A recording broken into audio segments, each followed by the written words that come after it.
ভাই বোন যখন একসাথে কথা বলে তখন আল্লাহ তাআলা বলেন এই সময়টাকে থামিয়ে দাও। আমি খুব অবাক হয়েছিলাম এই হাদিসটা শুনে। আচ্ছা, ভাই বোন কথা বললে ফেরেশতাদেরকে আল্লাহ কেন সময় থামিয়ে দেওয়ার কথা বলল? পরে যখন ডিটেইল জানলাম তখন খুব কষ্ট লাগলো। ডিটেইলটা ঠিক এরকম ছিল। ভাই বোনের সাথে এই পৃথিবীর পরে আর কখনোই দেখা হবে না। হাসরের ময়দানে না, আখিরাতে না, কিয়ামতের পরে না, জান্নাতে না, জাহান্নামে না, কোথাও না।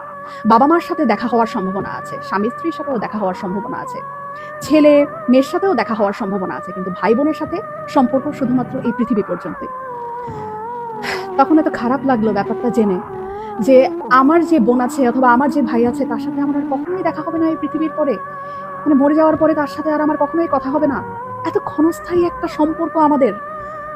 যারা সম্পত্তি নিয়ে ঝামেলা করে ভাই বোনের সাথে কথা বলে না, যারা অনেক ঝগড়া বিবাদের কারণে ভাই বোনদের সাথে কথা বলা বন্ধ করে দেয়, তারা না করেন না এই ব্যাপারটা। সময়টা না খুব কম আমাদের, খুব কম। এত কম সময় নিয়ে আমরা পৃথিবীতে এসেছি এবং এই কম সময়ের মধ্যে আমরা আবার কলুষতা, আমরা আবার ঝগড়া বিবাদ এরকম করে আমাদের এত কাছের এত আপন একটা মানুষ, একই পেটের মায়ের পেটের বোন, মায়ের পেটের ভাইয়ের সাথে কথা বলা বন্ধ করে দিলাম। এই মানুষগুলোর সাথে তো আমাদের আর পৃথিবীর পরে দেখাও হবে না, কথা হবে না। কি দরকার মনে এত কষ্ট রেখে? ভুলে যাই না সব, ভুলে যাই। অল্প একটু সময়ের ব্যবধান, তারপরে সব নাই, শেষ।